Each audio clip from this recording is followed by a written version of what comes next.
Flashback Numit humni suzalai Yahendo custody da lerpa Mapabungna mamana haiba wama ma takidre Machinlagi wai ama phawba thoraktri Manani itilna nate haiba wasida chapyungna lepkhrabani Humni chanbagi numidang wairamduda Belendo arroiboina amuktang magi dahenga wari sarugi haidana lai Yahendo mathanta tumina phamduna lermi Constable amana mabu unaba mi lai haidada Yahendo mamai dunon katuna Belen oirambatuda tamna changsilaga Belen bugawi Belen nungaitana khumai How dahen Noi kamai dorigi Buenaudi laktraba Laktre dahen ai khak lapani Belen ima pabungdo khara thimjin biyo Babung gida guli jabagi matam su nang nasoiganu ko Kisa tawrai dudi Ado dahen Ithildi kamai dawri hai Phone tawrukra Belen do kari kungadoy no haiba khangri Haidaba yadaba nina tamna kumai Dahen Ithildo luhungbagi wahainaba malu Yahen do Belen ge manakta khangjang jangsilai Ipa pakatna Kaino Belen Kaino nang ngangi dubo Dahen moy mane duna haina ba kuirba male Dahen gi baton namge yadri adusu adugini hai hayeng luhungani haibra kainom hai lakai mi khraga tawdoi mal irang su thokrabanina kuina leitana basinbani hai Yahen do wa ma haidre Belen do onsilaga ta hai Belen ayim ta lukto nang sidagi ai thildo oriyam ta sagi kayin haigi mana do mai dori dubo masana yaram nine do na sinbo rumani Belen se pabung nam ta call tawona Dahen ngasidi thingi hayeng ayuk akoi pulab laki aduga hainase adu phawbudangdi dahen ngagira Belen magi luhumgi pau taraga ai sida kamaina hing yarik toin ai ngamoi Belen Dahen nang bo sing bodom ta hayuba ima pabung akoi gi kisu khandana loriba firip to kanmali dahen chahi amani khakta nati dahen na jail leidisi kamaina yumdo dahen yaudana leidoino Mahalitradi ayumduda leibagi kanariba Belen ay mamta unazagiba Belen Yahenda walduda nga thaduna limaiduda phamtharaga mapi sinthaba makai kapkhre Themlubasu yaroi station duda leiriba Belen ga hana khangnaba police SI duda Belen awa khara sinaramlaga ma yumda halakle Numit humni marini suzala abani Belen dagi hauraga imungduda leiriba mi amata Chau tha o haiba yaraktaba Laizari angaubi ongadawri Mache ma manaw ma leizaba nati Macha naitomni Sagai sigi maira oiribani Punsibana phana kana honarabaso Yahena wakal hongakpa kaubadumadi leitre Atop amana siba maral oiramlagadi ma thingnaba yabani Adubu atopana sirakpa nati Ithilna sirakpa maralni Mi ama haluba haibasi achamba case nati Maru oina mikuptuda Ithilna hatpani haiba evidence amata puthokpa ngamloidawri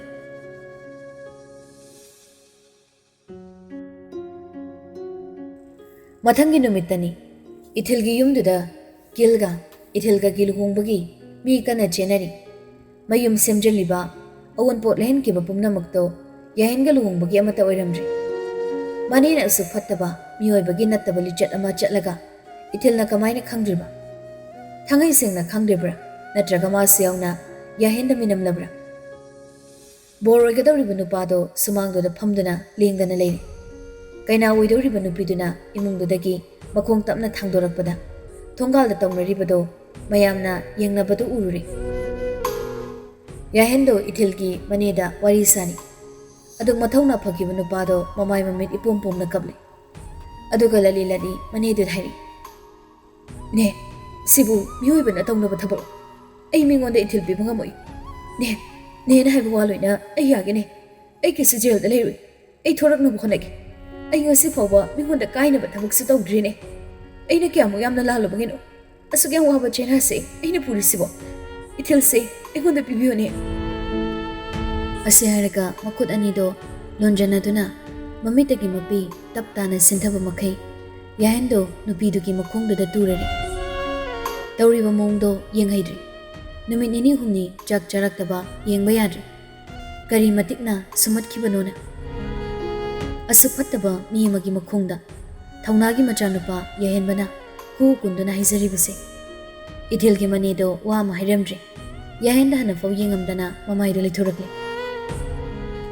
यहेंदो इपा पाखना अमु चेंजनगे तौबदा विलेंगा जिंगसेलगना कन्ना फाजनदना थमख्रे कुदक्तुदनी police गाड़ी अनि हुम लाक्लगा यहेंबु पुदुना चटखिबदो यहेंदो सुमांगदुदा लेफौरिबा मागी इथिलदा अदुक नुंगाइदना यिंगजरमी मखुतुना बोर्डुदा लई जाइखिबदो यहेन ममितुना मयिक सेंगना उखी अदुगा मा गाड़ीदुदा तोंगना तोंगना ज्ञान ताखिद्रे present day मोय अनि की अरोई बोय की मिकुपतो निंगसिंगलुबदा इथिल मसा पुंबा तु जुंगले मचानुपादो ममाना मसा लेंगकपदुदा तुम्बा कायरमानी मखुत अनीदुना ममितु नोइदुना तपना ममादा हारे ममा नंग खंगेरो हाउ इचाथोय नंग तुम्बा कायब्रो ममाना इसा लेंगकपदुदा आइदो खंगिबा इथिल ममितगी सिंधरमलिबा मपीदो लेथोकलगा मचानुपागे खजाइदुदा नुंगसिना चुपिरगा हारे लाओ लाओ फमुंगदोइने तुमख्रो ममा सिंबिख्रगेको अदो इचाथोय नंग मथंग सुदी थाबगा ममागा थबक अमा चलुसिको काइदनो ममा कोने हाइख्रगे चलगा खंख्रोको ममा मचादो तुमथनबो होनख्रे सोमदा याहेंदो मागी युमदगी चिंगसेलगिदा लाकपनी गेटुदा चंगलकपगा गेटुगे पासपोर्टो हांगदना लेरम याहेन इपा पाखतना युमदुदा कन्ना चिंसिलै अदुगा चिंगसेलगी रूमदा काखलकपनी थोंगदो इहांग हांगना लेरमनी थमलिबा गमला मयामदो अमा फावबा लखोटपा यादना पुलप काइदुना लेरम फमुंग फानुंगदो इचाइ चाइदुना लेरम याहेन चिंगसेलगी फमुंग अदुदा तमना चंगसिनुना यिंग चे मतत अमा मोन मनाक्तुदा लेरिदो तमना लखोलगा इरिबा मयेक्तुदा पाइ अबुंगचा नंग लाकपा ngaइरमदेना नंगैबु सावगनुको वाइसे खपनी इरंबा खुईदुसो पाबा थोइदबा मोंग अमा इरमी मकुट खुई फजबदा क्लासदा ओजाना पेरेंट्स मीटिंग दा चिंगसेलगी एग्जाम पेपर दो पुथोकलगा थागतखिबनी इरिबा हैंड राइटिंग दो खक येंगबदा खंगले अदु पाखतलमनी हाइबा मागी सनादो याहेन नुंगाइदना फमुंगदुदा तादुना लेरिबा फोन दो लखोतुना मुगिंग ऑफ तारमले थेंगमन क्रमाने नुपा माना लाइबदो मागी सना लेरमरे याहेन युंगी गेटो लोनसेलमलगा माना चिंगनजबा मफम खुदिमक येंगदुना चलुरी चिंगसेलगी मम्मी फावबा तारमरे निवान किल अमता माना पाव लोबो फंगरे मयुमना मान हलकपदो नुमिदागी पुंग 13 तारे बोइनाउदो गेट मयादुदा लेरमी याहेनगी गाड़ी थौजलकपदुदा हमलंबदगी फुगवलगा मागी मतै मदु यावब्रा हाइदनी येंगी यावरमद्रे याहेना गाड़ीदगी कुमथरकपगा बोइनाउना दहेन इतैमदी बोइनाउ इतैमा लेहुद्रबो दहेन काइदा चख्रेनो इतैमदो बोइनाउदो ममितगी मपी मरिक अमा तारकपदो याहेन उहोवी अदुगा बोइनाउबो अमुक्तंग कोनसनबिरगा हाइरि बोइनाउ नतैमदो एगी नाक्ता लेबदो वारमाले ए थादोमगा चख्रे दालेनसु लेद्र इतैमुसु लेद्र दहेन इतैमदो कदाइदा लेरमगनी खंगदे बोइनाउ ए थिबियाबा थिरि हंगबया फंगद्रे से कपकनो चाक चाद्रिबो नोय प्रभास का चाक थोलाको बोइनाउ की मकोकता हाइफेट नाथबिरमलगा याहेंदो इमुंगदा मागी कादा चंगली लेपगे हाइना सोउद्रबो चुरुपदो मचै म लौथोक्तुना चिंगसेल हेबलंबा फमुंगदुदा तपना फमथरकलगा फमुंग नाकंदुदा थमलिबा मागा चिंगसेलगना स्कूल कारी कंदा कापकिबा फोटोदो तपना पाइखली अदुगा मचिंदा अदुग नुंगाइदना सुंजै असु हराव हराव नली जरम नंगसे इने पुमा वंगलेको काइदन नंगना लेम बिसुगु सना कई चारुम दोइनो नंगबो अदुग चाम पमजब नंगना इसिंग फावबा थकपा फंगदा लेरगा ए कमाइना सिदा लेगदोइनो सना अदु क्याम वारुना नंग अइंगोंदगी चेलिदु कइनो सना नंगना वा अमक हाइबिरमलबदी ए पुनमक थेंगनबा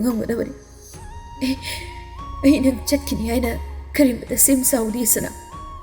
ꯁꯦꯝ ꯁꯥꯗꯅ ꯂꯩꯔꯨꯕꯅꯤꯅ ꯑꯩ ꯋꯥꯔꯦ ꯑꯁꯨꯛ ꯌꯥꯝ ꯆꯝꯅ ꯍꯤꯡꯖꯔꯛꯄ ꯄꯨꯟꯁꯤꯗꯣ ꯑꯩꯒꯤꯗꯃꯛ ꯅꯁꯥ ꯄꯨꯝꯕ ꯆꯩꯅꯥ ꯄꯤꯔꯦꯀꯣ ꯑꯩꯅ ꯀꯅꯥꯒꯨꯝꯕ ꯑꯃꯗ ꯂꯨꯞꯇꯨꯅ ꯂꯩꯈ꯭ꯔꯁꯨ ꯑꯩꯒꯤ ꯅꯥꯛꯇ ꯂꯥꯛꯂꯒ ꯃꯕꯨꯡꯆꯥ ꯍꯥꯏꯅ ꯑꯩꯕꯨ ꯁꯦꯟꯅꯕꯤꯕ ꯁꯅꯥꯗꯣ ꯑꯩ ꯍꯧꯖꯤꯛ ꯌꯥꯝ ꯎꯅꯤꯡꯉꯤ ꯅꯨꯃꯤꯠ ꯅꯤꯅꯤ ꯁꯨꯍꯟꯗꯅ ꯃꯕꯨꯡꯆꯥ ꯅꯪꯕꯨ ꯂꯥꯛꯈꯤ ꯁꯅꯥ ꯅꯪꯕꯨ ꯂꯧꯕ ꯂꯥꯛꯈꯤ ꯅꯪ ꯑꯩꯕꯨ ꯉꯥꯏꯔꯝꯃꯨꯀꯣ ꯍꯟꯗꯛꯇꯤ ꯑꯩ ꯄꯤꯀꯞ ꯑꯃꯠꯇ ꯄꯟꯊꯔꯣꯏ ꯁꯅꯥ ꯃꯆꯤꯟꯗ ꯉꯥꯡꯅ ꯉꯥꯡꯅ ꯆꯤꯡꯁꯤꯜꯅ ꯍꯤꯞꯂꯝꯕ ꯐꯃꯨꯡꯗꯨꯗ ꯌꯥꯍꯦꯟꯗꯨ ꯍꯤꯞꯊꯈ꯭ꯔꯤ ꯃꯃꯤꯠ ꯍꯦꯛ ꯎꯏꯁꯤꯟꯕꯒ ꯆꯤꯡꯁꯤꯜꯒꯤ ꯅꯣꯛꯃꯤ ꯅꯣꯛꯃꯤ ꯇꯧꯕ ꯃꯥꯏꯊꯣꯡꯗ ꯎꯔꯛꯂꯤ ꯇꯨ ꯑꯕꯨꯡꯆꯥ ꯁꯤ ꯌꯦꯡꯉꯨ ꯍꯥꯏꯔꯒ ꯑꯩꯅ ꯐꯥꯔꯁ ꯇꯥꯔꯤ ꯑꯩꯅ ꯍꯥꯏꯗ꯭ꯔꯥ ꯍꯣꯏꯕ ꯑꯗꯣ ꯆꯦꯟꯒꯅꯣ ꯍꯥꯏꯕꯅꯤ ꯆꯦꯅꯤ ꯅꯪ ꯑꯩ ꯇꯥꯟꯅꯕ ꯐꯪꯁꯨ ꯐꯪꯉꯣꯏ ꯅꯪꯗꯤ ꯔꯤꯡ ꯆꯠꯂꯛꯇꯦꯅ ꯄꯥꯕꯨꯡꯗ ꯇꯝꯃꯨꯒꯦꯀꯣ ꯇꯝꯃꯨꯅ ꯀꯩꯁꯨ ꯈꯟꯕꯤꯔꯦ ꯅꯪꯗꯤ ꯁꯀꯦꯟꯅ ꯃꯥꯔꯛ ꯑꯃ ꯍꯦꯟꯕꯗꯣ ꯑꯌꯥ ꯎꯁꯤꯠꯇꯕ ꯅꯪ ꯑꯩꯉꯣꯟꯗ ꯐꯩ ꯅꯪ ꯂꯩꯔꯝꯃꯨ ꯆꯤꯡꯁꯤꯜꯗꯨ ꯆꯦꯟꯁꯤꯜꯂꯒ ꯌꯥꯏꯟꯒꯤ ꯃꯁꯝꯗ ꯂꯥꯝꯗꯨꯅ ꯐꯣꯏ ꯈꯪꯕ꯭ꯔ ꯅꯪ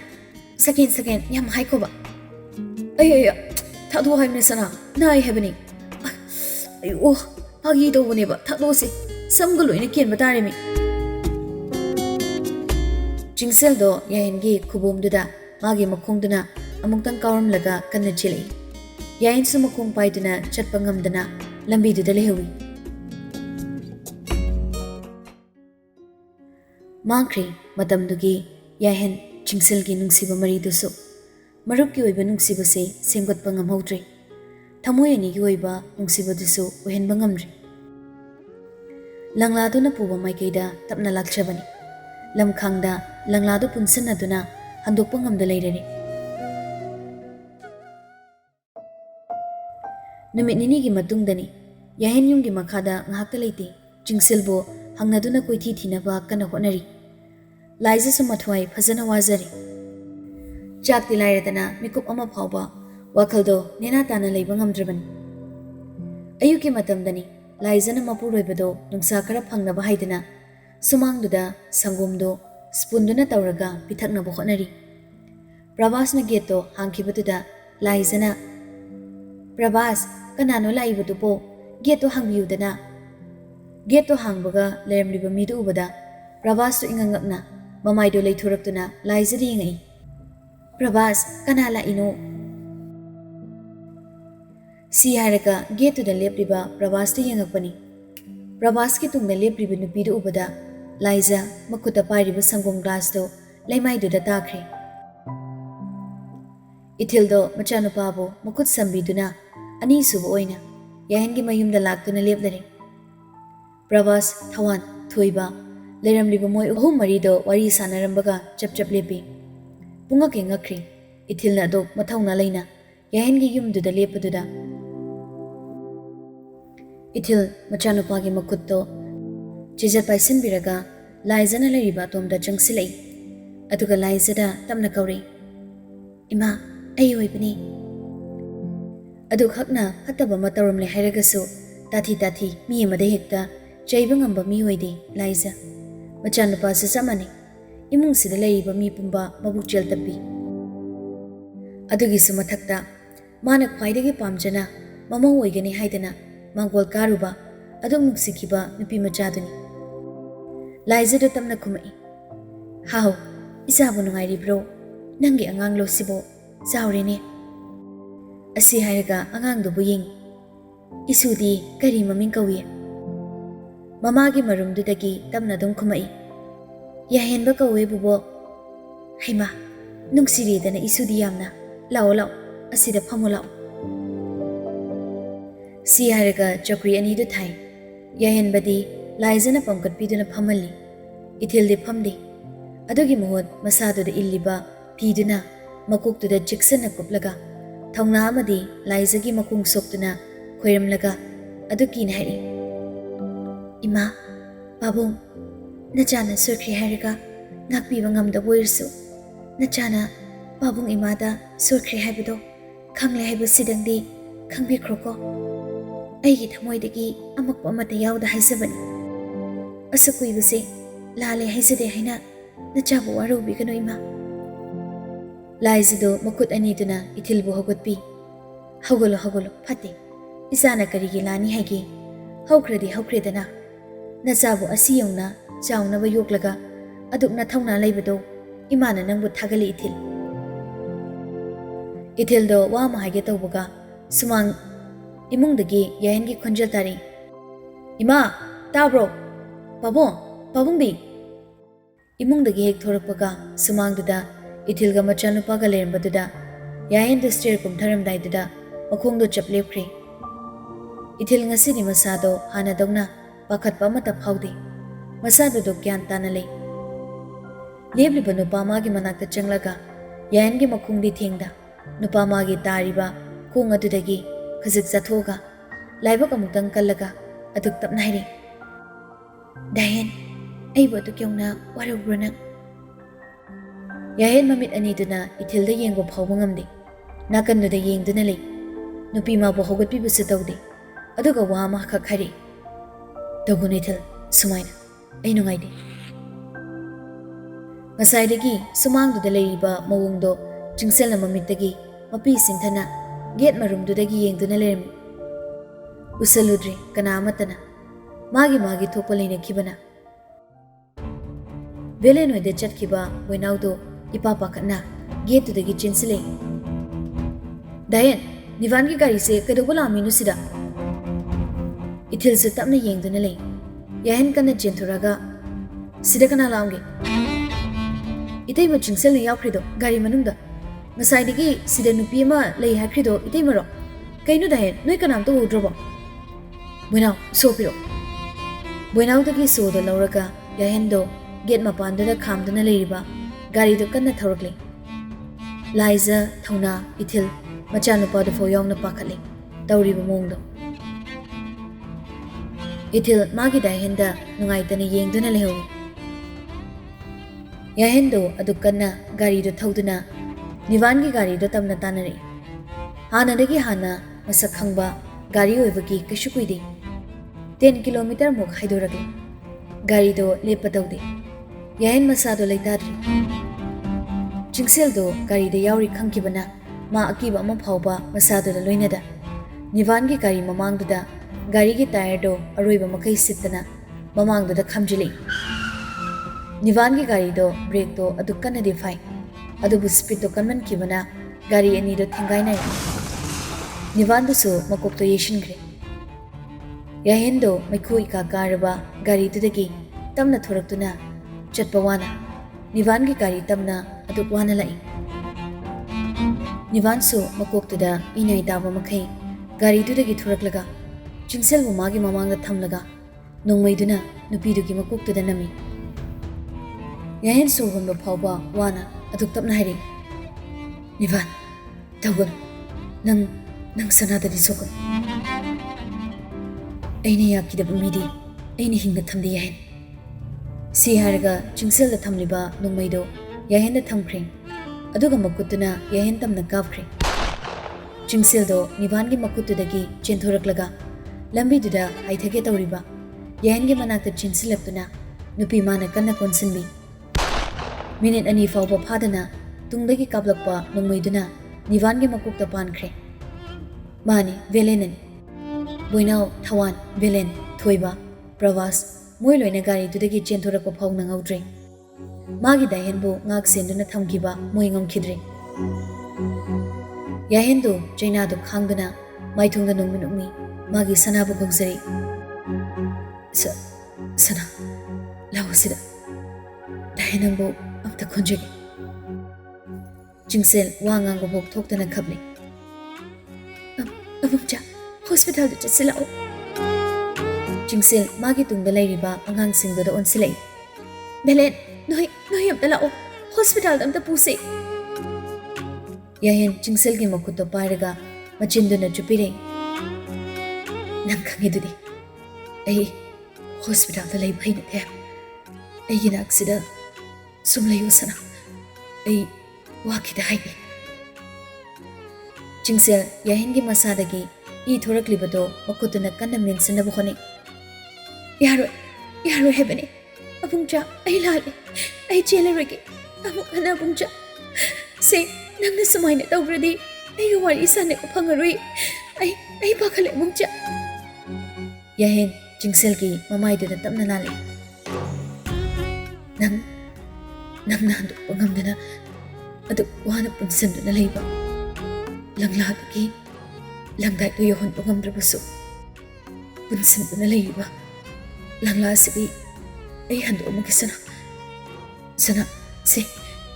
ꯗꯥꯍꯦꯟꯅ ꯑꯃꯨꯛꯇ ꯀꯧꯔꯛꯑꯣ ꯃꯄꯨꯔꯣꯏꯕꯗ ꯃꯤꯡ ꯀꯧꯕ ꯐꯠꯇꯦ ꯆꯤꯡꯁꯦꯜ ꯌꯥꯍꯦꯟꯒꯤ ꯃꯈꯨꯠꯇꯣ ꯆꯦꯠꯅ ꯄꯥꯏꯔꯒ ꯑꯩ ꯂꯥꯜꯂꯦ ꯗꯥꯍꯦꯟ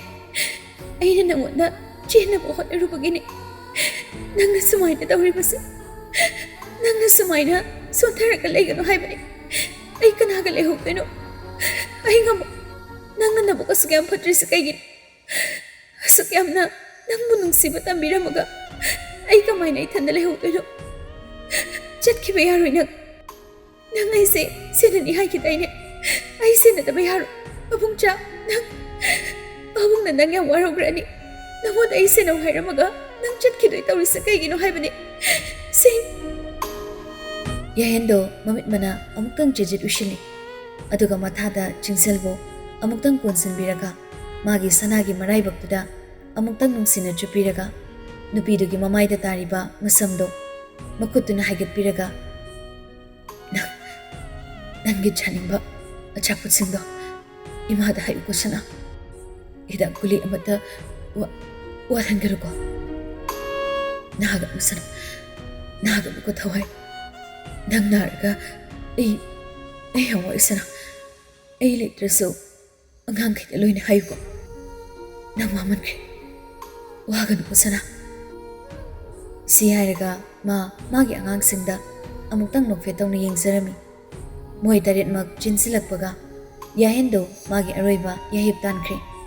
ꯆꯤꯡꯁꯦꯜꯒꯤ ꯃꯇꯝꯕꯥꯛꯇꯨꯗ ꯑꯗꯨꯝ ꯅꯨꯡꯉꯥꯏꯅ ꯄꯣꯊꯥꯈ꯭ꯔꯦ ꯕꯣꯏꯅꯥꯎꯗꯣ ꯕꯦꯂꯦꯟꯗ ꯑꯣꯟꯁꯤꯜꯂꯒ ꯀꯞꯇꯨꯅ ꯗꯥꯍꯦꯟꯁꯤ ꯀꯥꯏꯗꯅꯣ ꯃꯥꯅ ꯆꯠꯈ꯭ꯔꯤꯁꯤꯕꯣ ꯑꯝꯇ ꯈꯥꯝꯃꯣ ꯅꯪ ꯌꯥꯝ ꯍꯪꯉꯝꯕꯅꯦ ꯗꯥꯍꯦꯟꯁꯤ ꯀꯥꯏꯗꯅꯣ ꯃꯥꯅ ꯆꯠꯈ꯭ꯔꯤꯁꯦ ꯑꯝꯇ ꯈꯥꯝꯃꯣ ꯅꯪ ꯌꯥꯝ ꯍꯪꯉꯝꯕꯅꯦ ꯗꯥꯂꯦꯟ ꯆꯥꯛꯁꯨ ꯆꯥꯈꯤꯗꯕ ꯀꯨꯏꯔꯕꯅꯤ ꯀꯩꯒꯤꯅꯣ ꯅꯣꯏ ꯀꯅꯥꯝꯇꯅ ꯗꯥꯍꯦꯟꯁꯦ ꯍꯣꯁꯄꯤꯇꯥꯜꯗ ꯄꯨꯗ꯭ꯔꯤꯁꯤꯕꯣ ꯗꯥꯍꯦꯟꯁꯦ ꯌꯥꯝ ꯐꯕꯅꯦ ꯁꯨꯃꯥꯏꯅ ꯇꯧꯕꯤꯒꯅꯨ ꯃꯥ ꯂꯩꯇ꯭ꯔꯗꯤ ꯑꯩꯈꯣꯏ ꯀꯃꯥꯏꯅ ꯂꯩꯗꯣꯏꯅꯣ ꯗꯥꯂꯦꯟ ꯑꯩ ꯀꯅꯥꯗ ꯅꯤꯡꯉꯥꯏ ꯇꯧꯗꯣꯏꯅꯣ ꯀꯩꯒꯤꯅꯣ ꯃꯥꯅ ꯁꯨꯃꯥꯏꯅ ꯂꯩꯔꯤꯁꯤꯕꯣ ꯑꯝꯇ ꯍꯧꯗꯣꯛ ꯍꯥꯏꯕꯅꯦ ꯗꯥꯍꯦꯟꯁꯦ ꯑꯝꯇ ꯍꯧꯗꯣꯛ ꯑꯩ ꯗꯥꯍꯦꯟ ꯀꯥꯏꯅꯕ ꯉꯝꯒꯗꯕ ꯃꯥꯟꯗꯦ ꯗꯥꯍꯦꯟꯁꯦ ꯌꯥꯝ ꯋꯥꯖꯈ꯭ꯔꯕꯅꯤ ꯑꯩꯈꯣꯏꯒꯤ ꯈꯟꯕꯗ ꯗꯥꯍꯦꯟ ꯑꯩ ꯂꯥꯜꯂꯦ ꯗꯥꯍꯦꯟ ꯑꯩ ꯑꯃꯨꯛ ꯍꯟꯅ ꯂꯛꯅꯔꯣꯏꯒꯦ ꯑꯃꯨꯛ ꯍꯟꯅ ꯑꯩ ꯗꯥꯍꯦꯟꯅ ꯀꯣꯛ ꯁꯥꯒꯗꯕ ꯊꯕꯛ ꯇꯧꯔꯣꯏꯒꯦ ꯗꯥꯍꯦꯟ ꯕꯦꯂꯦꯟꯗꯣ ꯕꯣꯏꯅꯥꯎꯕꯨ ꯀꯣꯟꯁꯤꯟꯕꯤꯔꯒ ꯇꯨꯃꯤꯟ ꯋꯥ ꯃꯉꯥꯡꯗ ꯂꯩꯔꯤꯕ ꯃꯥꯒꯤ ꯗꯥꯍꯦꯟꯗ ꯌꯦꯡꯖꯔꯒ ꯇꯞꯅ ꯍꯥꯏꯔꯛꯏ ꯑꯗꯨꯛ ꯋꯥꯅ ꯑꯋꯥꯕ ꯃꯌꯥꯝ ꯑꯃ ꯈꯥꯡꯗꯨꯅ ꯂꯩꯔꯒ ꯀꯩꯗꯧꯕꯒꯤ ꯊꯧꯅꯥ ꯍꯜꯂꯒ ꯅꯨꯡꯉꯥꯏꯕ ꯊꯤꯔꯤꯅꯣ ꯗꯥꯍꯦꯟ ꯏꯇꯩꯃꯁꯦ ꯀꯃꯥꯏꯅ ꯂꯩꯍꯧꯗꯣꯏꯅꯣ ꯑꯩꯈꯣꯏ ꯇꯔꯦꯠꯁꯦ ꯅꯪ ꯀꯅꯥꯗ ꯁꯦꯟꯅꯔꯝꯃꯤꯅꯣ ꯗꯥꯍꯦꯟ ꯀꯩꯅꯣ ꯑꯩꯈꯣꯏꯅ ꯇꯧꯗꯣꯏꯁꯤꯕꯣ ꯀꯞꯂꯦ ꯄꯦꯟꯅ ꯀꯞꯂꯦ ꯑꯗꯨꯛ ꯌꯥꯝꯅ ꯄꯣꯛꯇ ꯄꯣꯛꯃꯤꯟꯅꯕꯗꯒꯤ ꯍꯦꯟꯅ ꯂꯨꯅ ꯆꯥꯅ ꯇꯧꯖꯔꯝꯕꯅꯤ ꯃꯣꯏꯒꯤ ꯗꯥꯍꯦꯟꯅ ꯃꯣꯏꯕꯨ ꯆꯠꯈ꯭ꯔꯦ ꯄꯣꯊꯥꯅꯤꯡꯂꯦ ꯋꯥꯈꯜ ꯋꯥꯏ ꯍꯥꯏꯈꯤꯕꯗꯣ ꯑꯁꯤ ꯑꯣꯏꯔ ꯃꯥꯅ ꯌꯥꯍꯦꯟꯕ ꯅꯔꯥꯏꯕꯛ ꯊꯤꯗ ꯅꯨꯡꯁꯤꯕ ꯑꯃꯠꯇꯁꯨ ꯃꯄꯨꯡ ꯐꯥꯍꯜꯂꯝꯗ ꯂꯪꯂꯥꯁꯦ ꯑꯗꯨꯛ ꯋꯥꯅ ꯄꯨꯗꯨꯅ ꯆꯠꯂꯝꯂꯒ ꯂꯪꯗꯥꯏ ꯌꯧꯔꯝꯗꯥꯏꯁꯤꯗ ꯄꯨꯟꯁꯤꯜꯂꯤꯕ ꯂꯪꯂꯥꯗꯣ ꯍꯟꯗꯣꯛꯂꯝꯂꯒ ꯂꯃꯈꯥꯡꯗ ꯊꯥꯗꯠꯈ꯭ꯔꯦ ꯆꯤꯡꯁꯦꯜ ꯌꯥꯍꯦꯟꯒꯤ ꯃꯁꯝꯗꯨꯗ ꯇꯞꯅ ꯇꯞꯅ ꯅꯥꯟꯊꯕꯤꯗꯨꯅ ꯃꯁꯝꯗꯨ ꯁꯦꯝꯕꯤꯔꯒ ꯅꯣꯡꯃꯤ ꯍꯥꯏꯔꯛꯏ ꯃꯃꯤꯠꯇꯒꯤ ꯃꯄꯤꯁꯨ ꯂꯦꯞꯇꯦ ꯄꯣꯊꯥꯔꯣꯀꯣ ꯕꯨꯡꯆꯥ ꯋꯥꯔꯅꯨꯀꯣ ꯅꯨꯡꯉꯥꯏꯕ ꯉꯥꯛꯇ ꯅꯪꯒꯤ ꯇꯝꯕꯤꯕ ꯑꯣꯏꯌꯨꯀꯣ ꯄꯥꯝꯃꯨꯈ꯭ꯔꯦꯗ ꯑꯗꯨꯛ ꯌꯥꯝꯅ ꯑꯩꯅ ꯀꯂꯛꯆꯈꯤꯕ ꯌꯥꯍꯦꯟꯕꯗꯣ ꯏꯐꯝꯗꯒꯤ ꯑꯁꯨꯛ ꯊꯥꯊꯤ ꯇꯥꯑꯣꯏꯅ ꯆꯠꯈ꯭ꯔꯕ ꯑꯣꯏꯔꯦ ꯑꯁꯨꯛ ꯅꯨꯡꯁꯤꯕ ꯅꯪꯁꯦ ꯊꯥꯗꯣꯛꯇꯣꯔꯤꯀꯣ ꯑꯁꯨꯛ ꯄꯥꯝꯖꯅ ꯑꯩꯅ ꯌꯦꯡꯖꯈꯤꯕ ꯁꯛꯇꯝꯁꯦ ꯎꯕ ꯐꯪꯂꯔꯣꯏꯀꯣ ꯌꯥꯍꯦꯟꯒꯤ ꯃꯔꯥꯏꯕꯛꯇꯨꯗ ꯅꯨꯡꯁꯤꯅ ꯃꯆꯤꯟꯅ ꯊꯝꯃꯤ ꯏꯊꯤꯜꯁꯨ ꯃꯆꯥꯅꯨꯄꯥꯕꯨ ꯃꯥꯒꯤ ꯇꯨꯡꯗ ꯊꯝꯂꯒ ꯕꯦꯂꯦꯟꯅ ꯀꯣꯟꯁꯤꯟꯅꯕ ꯍꯣꯠꯅꯔꯤꯕ ꯃꯥꯒꯤ ꯗꯥꯍꯦꯟꯗꯨ ꯎꯔꯒ ꯃꯃꯥꯗꯣ ꯃꯆꯥꯅꯨꯄꯥꯗ ꯍꯥꯏ ꯌꯥꯍꯦꯟꯕ ꯄꯥꯕꯨꯡꯅꯤ ꯄꯥꯕꯨꯡ ꯀꯧꯋꯣ nang pabung uning hai dai. Machanupado mamaduda yenglaga mamabu konsili. Ithil yahen gi manakta changbu sungamda lapna leiraga magi dahen bu kauzari. Wahman krenang. Aingonda wahai hai babu hairamdana nungai ba thiba chatpa natra nang. Nang mo aigi ichasing nachasak na yogani hai badai. Asiro nangi nanakta leipa phangdrasu nang budi asoiba amata yahonda Lain biyo hai na nuktigi isoda ni sabagi mahi uibrane ay na ngasi phangse nangi dungay tangkalak po matamda ay ni yelo bagi nang mo asumay na uhin bane asuk pataba ay se kaya asuk ngsi batang biramano nang ay giwa matahata na chat panatra dahi Machanupado akiba supokli mama na kapli bado makut machado na kap kanu hai bagom themjin biri Jingsel so yahen manaktagi fukhawale masado ina suloy masamanado su iphafar aduga lambi du da chakki daw lambi mayaira mataira haibuso ma khangri nakandagi lakpa gari duna khongli bo hondu fau tadana masado gyan tadana chali nakandagi adukanba safuda mimana magi kudang paiduna chingki Matang asida langlagi langdai hairiba wari asigi aroiba panduk oizari. Aroibada writer gi side dagi wapum khara thambiri. Madudi langlagi langdai hairiba paring naina sanduk chariba wari asigi aroiba panduk loishinjari. Aina irakpa wari singdagi simadi khara wana ikiba wari masu oi. Mayamna wari sibu phajai phajade haidana haibiba loinamak writer na taramna ukchei. Mayamna pamba langladumadi aina handokpa ngamlasu langdaidudi piba ngamkhidri wari asida yauriba character singbu pamdaba mawongda amata ubidanaba aigi side dagi haizani nungsiba khuding nupana hena nungsigani haibamakti leitabanina aina nupi ani sida nungsiba pumba haithajabani aina yamna pamna semgatchakiba maming ngaktani ithil amadi jingsel handaki wari sina loiba natri matung tarakpada mayamda wari kyama sinabagi kudung chabado ay lugzagi nungaiba harauba wari amaga amok mayamga puna thengnakisi amadi wari asibu pamna tabiriba listener khudingmakpu channel sigi maikidagi haningai leitana thagatpa phungdokchari anayek yaudana matam sangna puna leiminakisi